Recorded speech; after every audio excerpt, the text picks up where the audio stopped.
स्वागत अभिनंदन करता हूँ। थैंक यू, शुक्रिया, मेरा धन्यवाद। मेरा प्रश्न यह है कि राजस्थान के ग्रामीण क्षेत्रों के राजकीय विद्यालयों के निर्धन होनहार विद्यार्थियों को आगे लाने के लिए आपकी सरकार क्या कदम उठा रही है और क्या कदम उठाने की आवश्यकता है? मंत्री जी, बीते 3 वर्षों से 75% से अधिक अंकों वाले विद्यार्थियों को लैपटॉप क्यों नहीं दिया जा रहा है? मेरा भी कक्षा 8वीं का लैपटॉप अभी तक नहीं दिया गया है, कब तक आप दिलाएंगे? देखिए, आपने ये जो प्रश्न पूछा है, आप जो जिज्ञासा है उसके प्रति मुझे अच्छा लगा कि आप अपने हक और अपने अधिकार की बात कर रहे हैं। गार्गी पुरस्कार मिलता है। जो अच्छे अंक प्राप्त करने वाले बच्चों को सरकार से कई तरह की योजनाएं, कई तरह के अनुदान दिए जाते हैं। अगर आपका लैपटॉप नहीं आया तो इसकी जानकारी मैं जरूर प्राप्त करूंगी। आपका पूरा जोगाराम, आप कौन से गांव के हैं बेटा? खूमे की बेरी, जिला बाड़मेर। जो और विगत पिछले तीन बाड़मेर के वर्षों हैं। से हमारे इलाके में किसी का भी लैपटॉप नहीं दिया गया है। देखिए, इसकी मैं जानकारी करूंगी, शिक्षा विभाग का मामला है ये, मैं इसके पता करूंगी कि क्यों नहीं मिला, क्या इसके पीछे रीजन है। वैसे आप लोगों ने देखा है कि पिछले 2 वर्षों से, 1.5 वर्ष से लगातार हम लोग कोविड से भी संघर्ष कर रहे हैं। पूरी देश दुनिया कोविड की महामारी से ग्रसित है, और ऐसे समय में जो बहुत विभागों का पैसा थोड़ा कम करके, रोक के, हमारे सब लोगों के स्वास्थ्य के प्रति सरकार ने चिंतित होकर हम लोगों के लिए कार्य किए। मैं आप लोगों के जो अच्छे श्रेष्ठ नंबर लाने वाले बच्चों का जो हक है, तो उनको नियमानुसार कार्रवाई की जाती है उनके साथ, जो उनको चाहे लैपटॉप हो, चाहे नगद राशि दी जाती है, के बारे में पूरी जानकारी प्राप्त करके मैं आपको संदेश जरूर दिलवाऊंगी। लेकिन हमारी सरकार चाहती है, माननीय मुख्यमंत्री अशोक गहलोत जी बच्चों के लिए चिंतित रहते हैं। हर वक्त उनका ये लक्ष्य रहता है कि किस तरह से राजस्थान के बच्चे मुख्य धारा में आए, शिक्षा के प्रति उनका रुझान जुड़े, राजकीय विद्यालय जो है उनकी स्थिति ठीक रहे, सुदृढ़ रहे, वहां शिक्षकों की जो स्थिति है वो अच्छी रहे। कुल मिला के गवर्नमेंट स्कूल्स में पढ़ने वाले बच्चे हम लोगों के बाढ़ने से, आपके नाम के राशि के जोगाराम जी हैं, आपको ध्यान है, वो आईएएस ऑफिसर है। जी मैम। सुना है कभी जोगाराम जी आईएएस का नाम? हाँ मैम, मैंने सुना था। सुना है? वो जोगाराम जी आईएएस है, राजस्थान के अंदर 2-3 जिलों के कलेक्टर भी रहे हुए हैं, अभी भी बहुत अच्छी पोस्ट है। उनका नाम भी जोगाराम है। वो भी बाहर से है, वो सरकारी स्कूल में पढ़ने वाले ही बच्चे थे, और वो बहुत छोटी नौकरी, ग्राम सचिव की नौकरी पर भी उन्होंने कार्य किया, और आज वो बहुत अच्छे मुकाम पे पहुंचे हुए। तो जो आपकी जिज्ञासा है, जो आपने मुझे कहा कि हमें लैपटॉप मिलना चाहिए, अपना हक मिलना चाहिए, अपना अधिकार मिलने चाहिए, तो इन सब चीजों की मुझे बहुत खुशी है कि राजस्थान के बच्चों के दिल में इस प्रकार के जज्बात पैदा हो रहे हैं। शिक्षा के प्रति अपने सभी सुविधाओं का ध्यान रखा जाएगा, और सरकार के माध्यम से शिक्षा के माध्यम से आपको मिल रही है कि आपको जल्दी इस चीज जानकारी।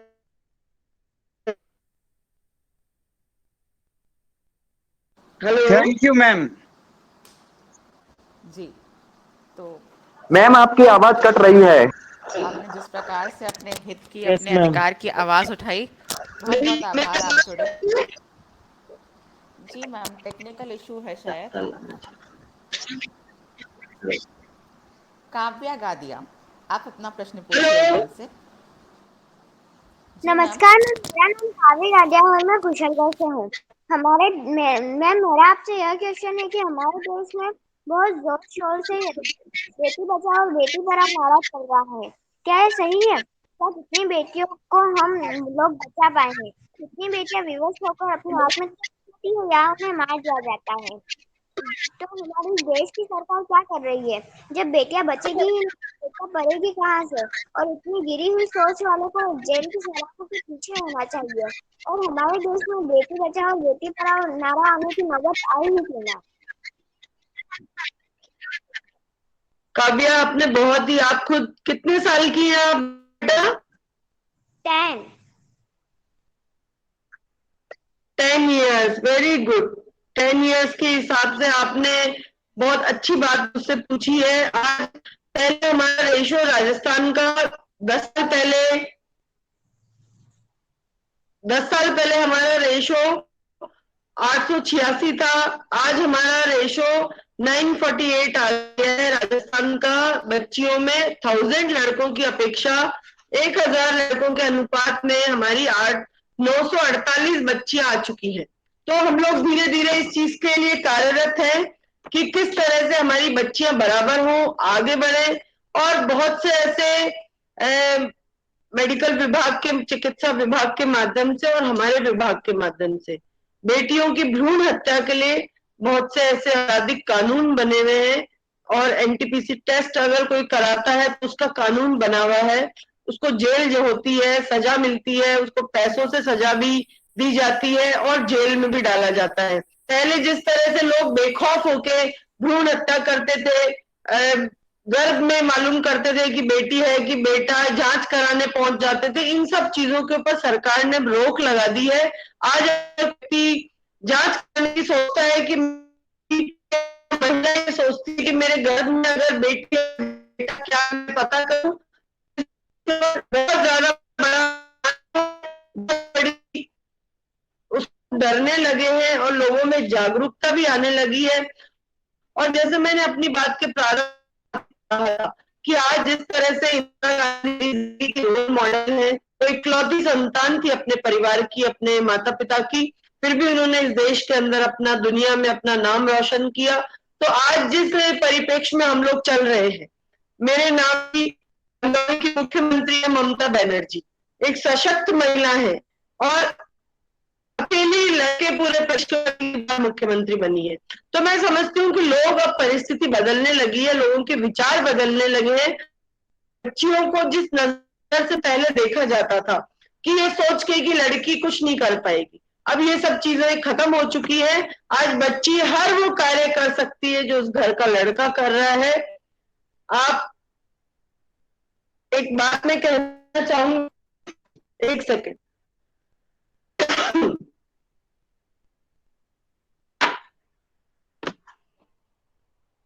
हेलो काव्या? हाँ, क्या? Yes ma'am. एक है, हिंद की है नारियां, जलती हुई चिंगारियां, समझे ना हमें कोई फूलों की क्यारियां, क्योंकि हम हिंद की है नारियां। हम इतनी मजबूत हो चुकी है, इतनी सक्षम हो चुकी है कि अब हमको इन अगर आप परिवार में है तो आप अपने माता पिता से बोलिए, अपनी इच्छा को जाहिर करिए, इच्छा को उनको बताइए कि मैं क्या बनना चाहती हूँ, क्या मुझे करना है। निश्चित तौर पे आप बड़ी होके ये सब कार्य करेंगी अच्छे। और भ्रूण हत्या की जो बात है, बेटियों को मारने की जो बात है, वो राजस्थान में बहुत धीरे धीरे कम हो चुके हैं। हम सब लोग इसके ऊपर सख्त और कड़े कानूनों के साथ में सरकार चल रही है कि भ्रूण हत्या नहीं करनी, बेटा हो या बेटी, हमें परिवार में जन्म देना है। मैम मैं लड़का हूँ और मैं अपनी सारी बहनों से बात पूछ रहा था। अच्छा, आप लड़के हो? वाह, ब्रेव बॉय। और लड़का हो के अगर ऐसी आपकी भावना है कि आप में जिज्ञासा थी इस बात की कि मैं पता करूं कि लड़की को क्यों मारा जाता है, क्या कानून है, मैं सैल्यूट करना चाहती हूँ आपको। हैट्स ऑफ सैल्यूट कर कि आपने बेटियों के बारे में ऐसा सोचा और आप अपनी बहनों को बहुत प्यार करना, उनको आगे बढ़ने में अपनी मदद करना। और एक दिन निश्चित तौर पे आप और आपकी बहनें बहुत ऊंचे मुकाम पे पहुंचोगी। मेरी शुभकामनाएं। Thank you ma'am. जी, तो काव्य को तो ओके, उत्तर गॉड मिल गया ब्लेस होगा। यू।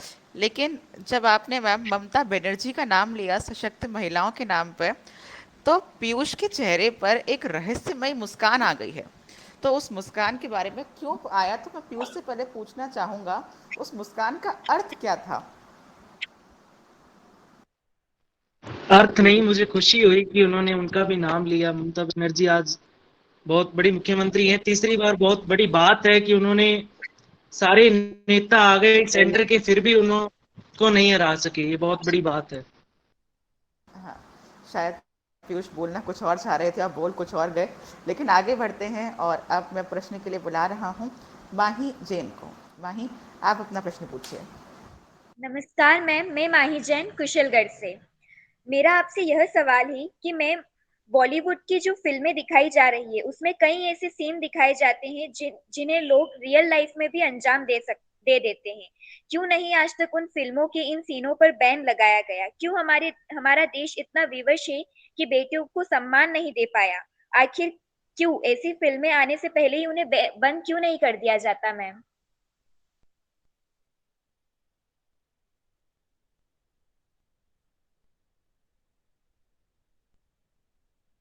माही रिपीट करो क्वेश्चन। माही, यस मैम। माही यस एक बार मैम। वापस रिपीट करो बेटा क्वेश्चन। मैम, मेरा आपसे यह सवाल है कि बॉलीवुड की जो फिल्में दिखाई जा रही है उसमें ऐसे कई सीन दिखाए जाते हैं जिन्हें लोग रियल लाइफ में भी अंजाम दे रहे हैं। क्यों नहीं आज तक उन फिल्मों के इन सीनों पर बैन लगाया गया? क्यों हमारा देश इतना विवश है कि बेटियों को सम्मान नहीं दे पाया? आखिर क्यों ऐसी फिल्में आने से पहले ही उन्हें बंद नहीं किया जाता ma'am?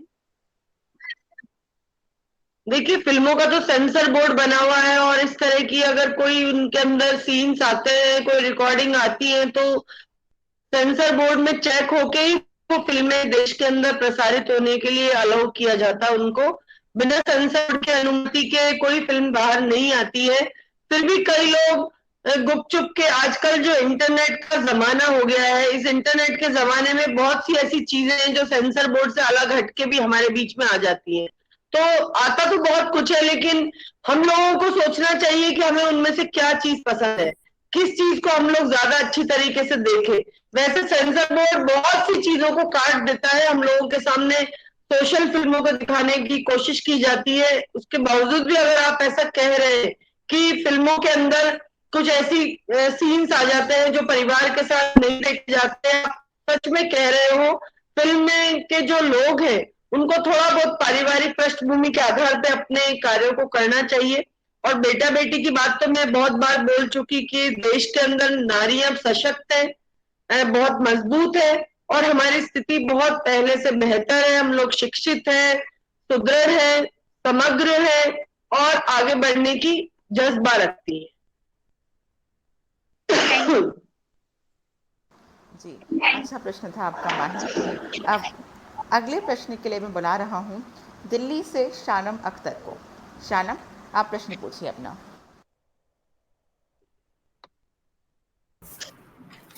Good evening, ma'am.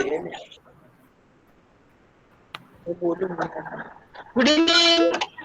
My name is Shanam Akhtar. I am 5th class student. My school name is St. Rubel Senior Secondary School and I live in Delhi. तो मैम, मेरा आपसे ये क्वेश्चन है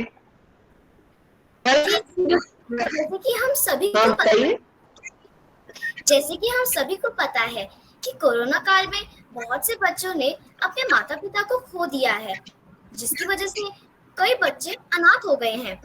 इन अनाथ बच्चों के लिए केंद्र और राज्य सरकारों ने कई योजनाओं का ऐलान किया है, लेकिन सवाल ये है कि क्या इन योजनाओं का फायदा इनके असली हकदारों तक पहुंच पाएगा? क्या इन बच्चों को भी शिक्षा और स्वास्थ्य का समान अधिकार मिल पाएगा? आपने बहुत ही ज्वलंत मुद्दे पर ये सवाल पूछा है और मैं बहुत खुशी 5th क्लास के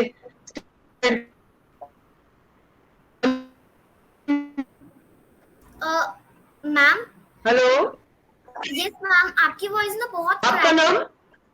मेरा नाम शानम अख्तर। आपका नाम क्या है? शानम अख्तर। शानम, आप 5th क्लास? शानम अख्तर, आप 5th क्लास के और 10-11 साल की है आप? 10 years।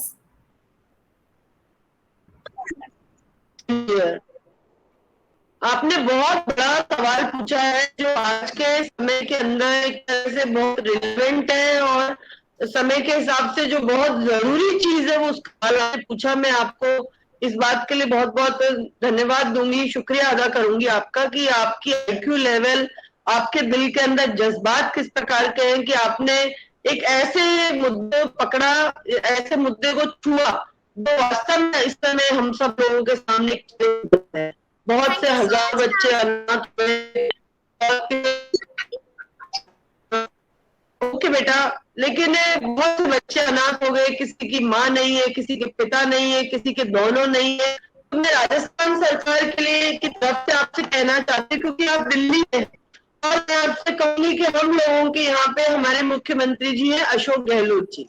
आपके यहाँ पे जैसे अरविंद केजरीवाल है, वैसे हम यहाँ अशोक गहलोत जी है। तो अशोक गहलोत जी बहुत ज्यादा चिंतित है इस बात को, रोजाना हमारे से वीसी के माध्यम से बात करते हैं, राजस्थान के लोगों की चिंता करते हैं। और अशोक गहलोत जी के दिल में, हमारे मुख्यमंत्री जी के दिल में एक ऐसी जज्बात है इस बात का कि कोई बच्चा भूखा नहीं है, जो वंचित बच्चे हैं, उनको हम कैसे उनके जरूरी सामान उन तक पहुंचा पाए। हमने योजनाएं हजारों रुपए उनको अनुदान दे रहे हैं, उनके परिवार को संभालने के लिए रोजगार दिया जा रहा है। और हमारे राजस्थान के अंदर ऐसे बच्चों को जो अनाथ हो चुके हैं, बहुत सी फैसिलिटीज हमारी सरकार के माध्यम से दी जा रही है। मैं समझती हूँ राजस्थान अपने आप में एक रोल मॉडल हमारे सीएम साहब के नेतृत्व में बन रहा है, मुख्यमंत्री के नेतृत्व में बन रहा है कि हम कैसे आता है बच्चों कैसे संभाले। उनको बहुत ज्यादा चिंता है उन बच्चों की, वो पूरे कलेक्टर्स को, पूरे एमएलए को अक्रॉस द पार्टी लाइन, चाहे वो भारतीय जनता पार्टी के एमएलए हो, चाहे अन्य दल हो, चाहे हमारे कोई भी राजनेता हो, सबको वो निवेदन करते रहते हैं कि आप हमें बताइए, अगर आपको सोसाइटी के अंदर कहीं भी इस तरह के मिलते हैं तो उनकी जानकारी दीजिए। सरकार उनको अपनी योजनाओं के साथ में उनको आर्थिक मदद भी करेगी, फाइनेंशियल हेल्प, और उनको सोशल जिंदगी के अंदर उनकी सोशल सिक्योरिटी कैसे हो इसके बारे में चिंता करते रहते हैं। लगातार वो हमारे कलेक्टर से मॉनिटरिंग करके इंस्ट्रक्शन दे रहे हैं इस बात का कि आप सर्वे करिए, गांव गांव जाइए, हर जिले के अंदर जाइए, हर ब्लॉक लेवल तक पहुंचिए, सब डिविजनल हेडक्वार्टर तक जाइए, पंचायत तक जाइए, पंचायत को पूछिए, म्युनिसिपल कॉर्पोरेशन के अंदर जाइए, और आप ऐसे लोगों को आइडेंटिफाइड करिए जिन बच्चों को जरूरत है, जिनके माता पिता की मृत्यु हो चुकी है। राजस्थान की सरकार ऐसे बच्चों के लिए बहुत से कार्य कर रही है। मैं समझती हूँ कि तकलीफ उनके परिवार की हम लोग साझा नहीं कर सकते, उनके माता पिता का स्थान हम लोग वापस नहीं दे सकते, लेकिन फिर भी हमारी सरकार अशोक गहलोत जी के नेतृत्व में, उनकी लीडरशिप में उन जरूरतमंद लोगों तक पहुंच रही है और उनको फाइनेंशियल हेल्प और सोशल हेल्प कर रही है। Thank you ma'am. अच्छा प्रश्न था आपका, काफी शानदार। अब अगले प्रश्न के लिए मैं बुला रहा हूँ पीयूष को। पीयूष, आप अपना प्रश्न पूछिए। धन्यवाद। हजारों फूल चाहिए एक माला बनाने के हाँ जी लिए, पीयूष। हजारों दीपक चाहिए एक आरती सजाने के लिए, हजारों बूंद चाहिए समुद्र बनाने के लिए, मगर ममता भूपेश अकेली ही काफी है महिलाओं और बालकों के विकास में बढ़ोतरी लाने के लिए, महिलाओं और बालकों के विकास में बढ़ोतरी लाने के लिए। सबसे पहले तो बड़े सौभाग्य की बात है कि आज हम बालकों के बीच हमारे राजस्थान की बाल विकास मंत्री ममता भूपेश जी आप जुड़ी हैं। आपका हार्दिक स्वागत करता हूं डिजिटल माल मेला के इस लाइव सेशन में।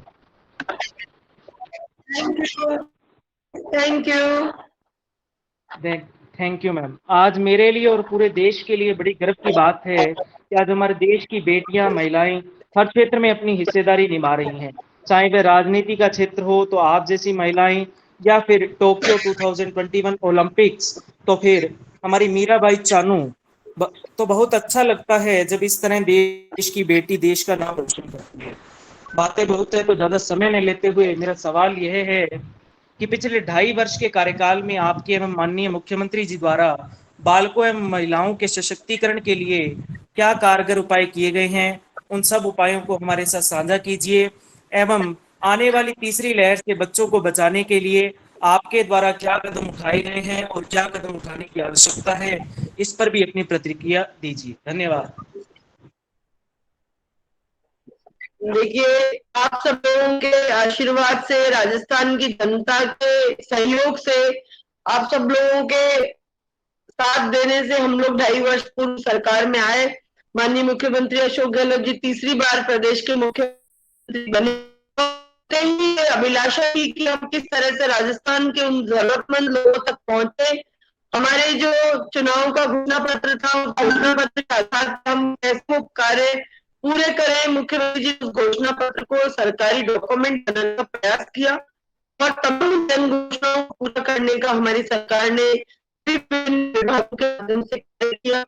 1.5 वर्षों से तो आपके सामने पूरी दुनिया कोविड के पैंडेमिक से जूझ रही है। हम सब लोग भी, आप और हम सब लोग दुआएं करते हैं कि कोरोना से हमको किस तरह से मुक्ति मिले और हम वापस खुशी खुशी अपने दिनचर्या को शुरू करते हैं। 2.5 वर्षों के अंदर इस तरह से महिलाओं की अगर मैं बात करती हूँ, बच्चियों की अगर मैं बात करती हूँ, तो हमारे विभाग के द्वारा 1,000 करोड़ की निधि जो मुख्यमंत्री जी ने 100% अनुदान जिसका राजस्थान है, उस निधि को शुरू किया और राजस्थान के इतिहास के अंदर पहली बार 1,000 करोड़ रुपए महिला सशक्तिकरण के लिए, बालिकाओं की सशक्तिकरण के आपकी लिए दिए आवाज गए। क्लियर इसमें हम नहीं है, लोग आवाज कटकर आ रही है।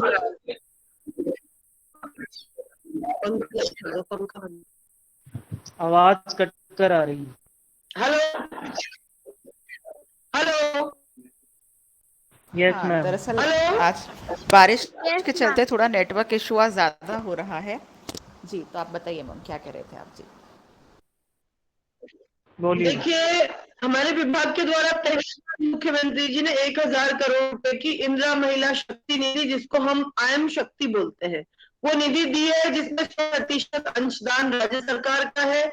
उस निधि के माध्यम से हम लोग बच्चों को कंप्यूटर एजुकेशन सिखा रहे हैं, उनको 1 करोड़ रुपए तक का लोन दे रहे हैं, सब्सिडाइज लोन, जिस 30% हम लोग सब्सिडी देंगे। ड्रॉप आउट बच्चियां, जो लड़कियां जिनके माता पिता की वजह से धन के अभाव में जिनको शिक्षा आगे नहीं करा पा रहे थे, उन बच्चियों को ओपन स्कूल के माध्यम से हम लोग वापस उनकी फीस जमा करा के उनको शिक्षा सेतु योजना से जोड़ रहे हैं, जिसको शिक्षा और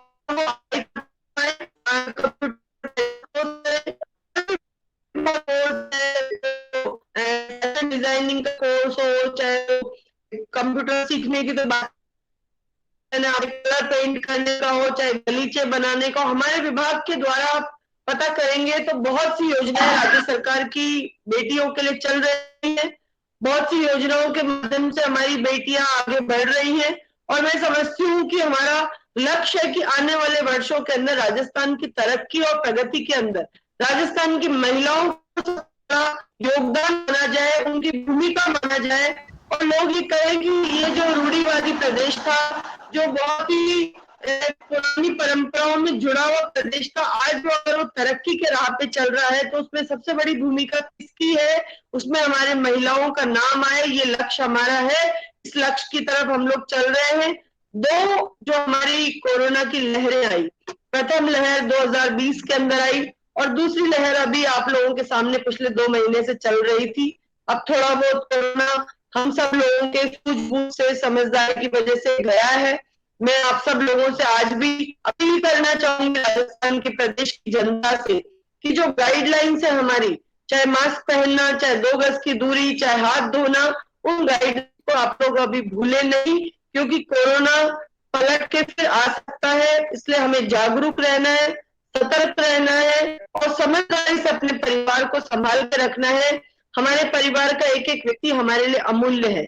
इसलिए तीसरी लहर आ रही है, तो दूसरी लहर में जब हमने देखा कि किस तरह से भारत सरकार से हम लोग ऑक्सीजन मांग रहे थे, दवाइयां मांग रहे थे, हमने वैक्सीनेशन के लिए आंदोलन करे, तब कहीं जाके हमें वैक्सीनेशन फ्री मिला और आज की स्थिति के अंदर हमें राजस्थान के अंदर 355 ऐसी कम्युनिटी हेल्थ सेंटर है, वहां पे हम लोगों ने ऑक्सीजन प्लांट्स लगा दिए। हर ब्लॉक लेवल पे आज हमारे पास ऑक्सीजन प्लांट है। तीसरी लहर के लिए लगातार मुख्यमंत्री जी और हमारे स्वास्थ्य मंत्री जी लगे हुए हैं। राजस्थान पूरी तरह से बात के लिए कि तीसरी लहर अगर आती है तो प्रदेश की जनता को तकलीफ ना आए और हम लोग किसी तरह के जन हानि के से ना जूझ पाए।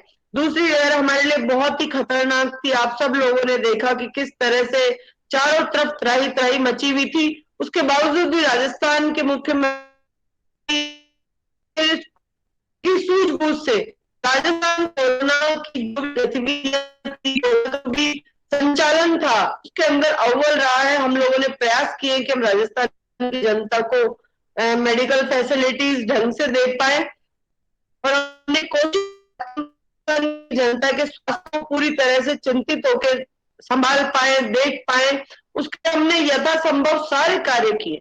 और आप निश्चिंत रहिए, आप सिर्फ आप और अपने परिवार, हर व्यक्ति जागरूक हो जाएगा।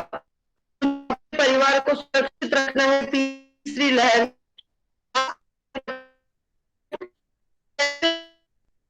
भीड़ भाड़ की जगह पे नहीं जाना है और अनावश्यक सड़कों पे नहीं घूमना है, तो हम लोग तीसरी लहर से बच सकते हैं। ये मैं आप लोगों से कहना चाहती हूँ। तीसरी लहर से सरकार तो पूरी तरह से सजग है, कार्य कर रही है, लेकिन उसमें हमें आप लोगों की भी सहयोग की बहुत बड़ी जरूरत रहेगी। जी बिल्कुल। धन्यवाद मैम, सभी योजनाओं को हमारे साथ साझा। हाँ, एक प्रश्न मैम मैं भी आपसे पूछना चाहूँगा। आर्थिक व शारीरिक रूप से तो सरकार सतत प्रयास कर रही है महिलाओं को सशक्त बनाने में, परंतु क्या मानसिक रूप से महिलाओं को सशक्त बनाने में हमें अपनी लोक संस्कृति को और ज्यादा दृढ़ नहीं करना होगा?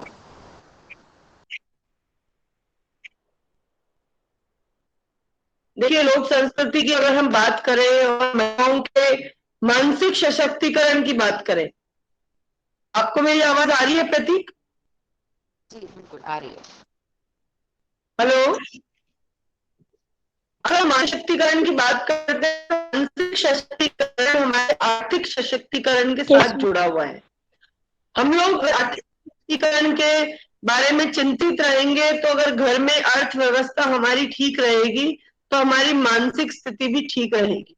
अगर हम आर्थिक रूप से कमजोर रहेंगे तो हम मानसिक रूप से भी कमजोर बन जाएंगे। इसलिए हमारा प्रयास है कि राजस्थान की हर महिला, हर बेटी आर्थिक रूप से सशक्त बने, समग्र बने और अपने पैरों पे खड़ी हो। वो किसी भी योजना से आज लगभग हर विभाग के अंदर रही है, चाहे वो खेती आय किसान महिलाओं के लिए हो, चाहे वो उद्योग स्थापित करने के लिए हो, चाहे वो हमारे विभाग से जुड़ने के लिए हो। तमाम विभागों के माध्यम से हमारी महिलाओं की बहुत सारी योजनाएं चल रही है। आप पढ़ी लिखी हैं तो अलग तरह की योजनाओं के साथ जुड़ सकती है, अगर आप पढ़ी लिखी कम है तो अलग तरह की योजनाओं से जुड़ सकती है। आपने रूमा देवी का नाम सुना? जी बिल्कुल।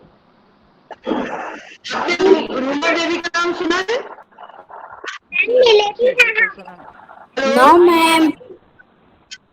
वो देवी हमारे बाड़मेर की है। बाड़मेर से है, बाड़मेर के जोगाराम जी बैठे हैं बाड़मेर के। रूमा में है, पढ़ी लिखी नहीं है लेकिन उन्होंने अपनी कढ़ाई, कशीदा, एम्ब्रॉयडरी इस चीज से आपको इतना आगे बढ़ाया कि आज हजारों महिलाएं उनके साथ में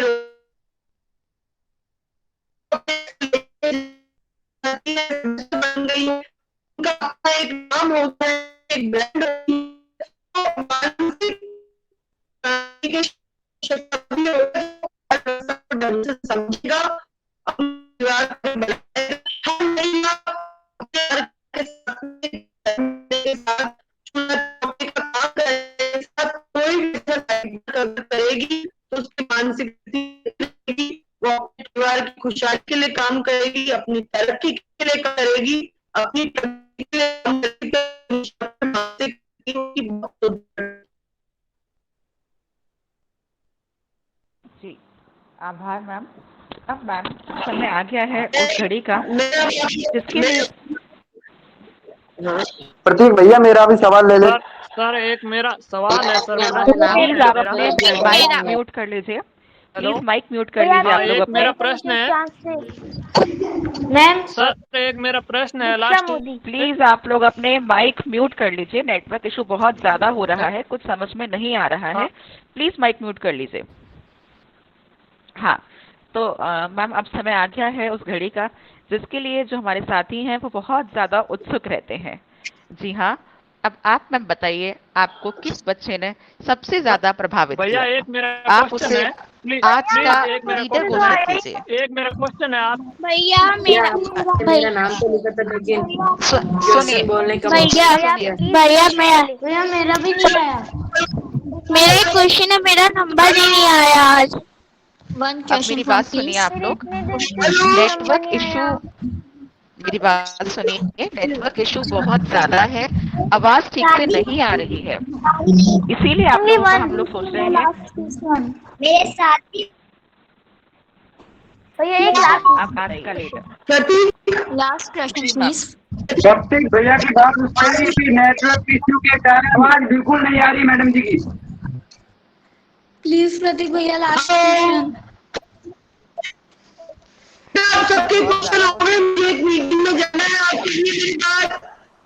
बहुत ज्यादा इशू है आवाज में। आवाज नहीं आपको मेरी? बहुत कट कट के आ रही है मैम, ठीक नहीं आ कट रही कट है। के आ रही है। मैम आपकी आवाज कट कट चल रही है आ मैम। रही है, इंटरनेट बहुत इश्यू है।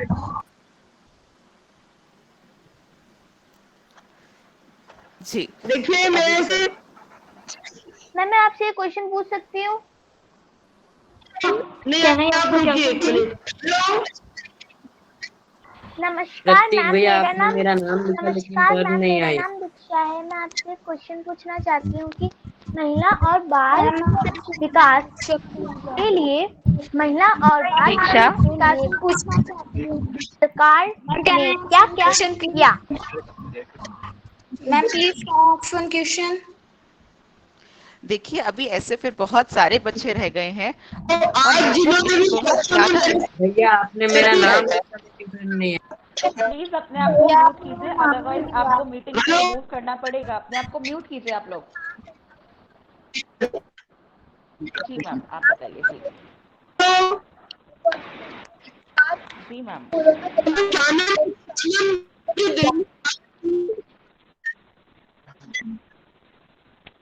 शानम अख्तर। हाँ, Shanam. Yes yes ma'am. Ma'am आपकी वॉइस बहुत क्रैक हो रही है।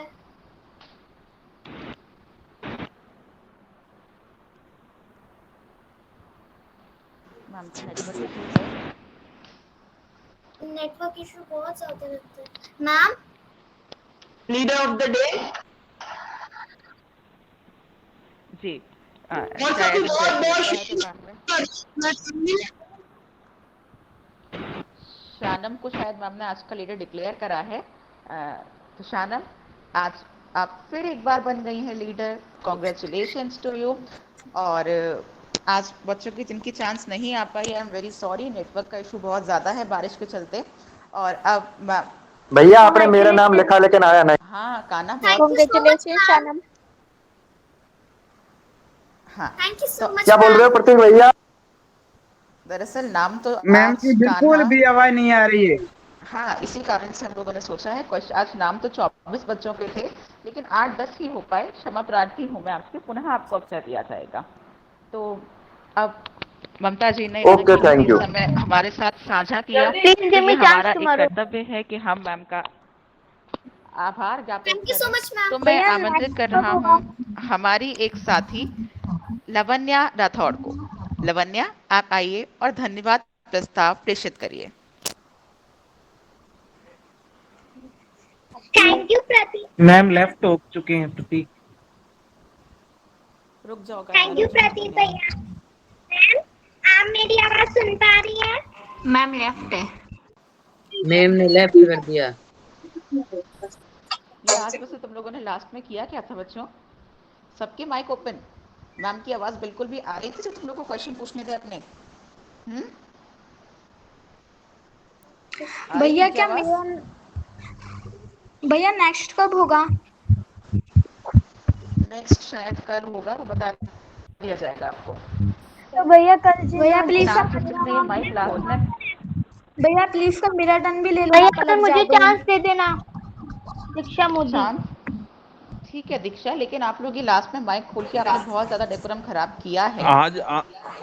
भैया मैं बोलूं? एक मिनट लावण्य, अभी मैम है नहीं जी। सर कुछ बोल रहे हैं शायद डिजिटल बाल मिलर उस अकाउंट से।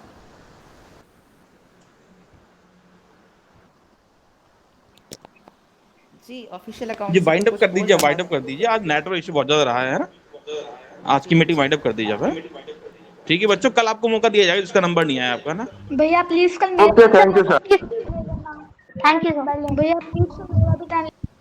भैया जिनका आज नहीं आया उनका कल पहले ले लेना। हाँ जी कल ठीक पहले है। लेंगे उनका सबका।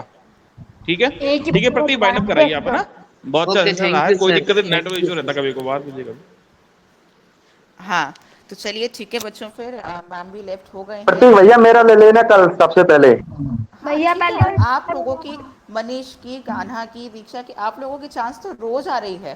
तो कोई बात नहीं, एक दिन नहीं आई तो सर हंसी हंसी आप। नहीं, मुझे इतने दिन से नहीं मिली कोई बात नहीं चांस। दीक्षा, कल मिलेगी। ओके तो आज बच्चों ओके। जो जो क्वेश्चन नहीं पूछ पाए, आई एम वेरी सॉरी, नेटवर्क बिल्कुल नहीं आ रहा था, मैम की आवाज़ नहीं आ रही थी, इसी कारण से आपके क्वेश्चन नहीं हो पाए। आपको अवसर दिया जाएगा, पुनः मिलते हैं आप लोगों से। बाय। भैया मेरी तो फर्स्ट टाइम थी भैया, कल बाय। मेरा पूछ बाय लेना। All of you.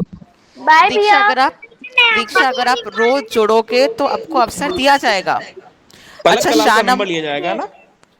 शानम को एक बार पुनः बधाइयाँ, तीसरी बार बनी है शायद लीडर शानम। हाँ हाँ जी, थर्ड टाइम। हाँ, तो शानम और उसमें ललिता में कंपटीशन चल रहा है कि कौन ज्यादा बार लीडर सब बनेगा। क्लैपिंग हाँ कर दीजिए एक बार शानम के लिए। हाँ बिल्कुल। Thank you so much everyone. Bye. Thank you so much sir. चलो ठीक है फिर। भैया मैं आपसे कुछ पूछना है। अभी नहीं आता। हाँ हाँ पूछो पूछो, कौन था ये नेहा के अकाउंट से। हाँ कौशल है शायद। हाँ लावण्या। लावण्या, हाँ पूछो। भैया आप है ना इतनी अच्छी हिंदी कैसे बोल लेते हो? पता नहीं लावण्या, ये तो मुझे आप भी नहीं कौन से पता। स्कूल में पढ़ते हो? मैं गायत्री पब्लिक स्कूल, स्कूल का काफ़ी अच्छा रोल होता है, और गायत्री पब्लिक स्कूल यही है, मॉरल वैल्यूज़ बहुत सिखाता है। हमारे यहाँ पे पता है गुड मॉर्निंग नहीं बोली जाती, हमारे यहाँ पे बोला जाता है जय हिंद। तो काफ़ी फ़र्क पड़ता है स्कूल का भी, बस सीखिए हमारे ऐसे ही। यहाँ नमस्कार। भैया नमस्कार, कहाँ से अच्छा। हो? मैं आगरा से हूँ। थैंक यू प्रतीक भैया। वेलकम। तो चलो ठीक है, फिर आज का यहीं हम लोग अपना एंड करते हैं, फिर मिलते ओके हैं। Bye. Bye. Bye. Okay bye भैया। बाय। बाय।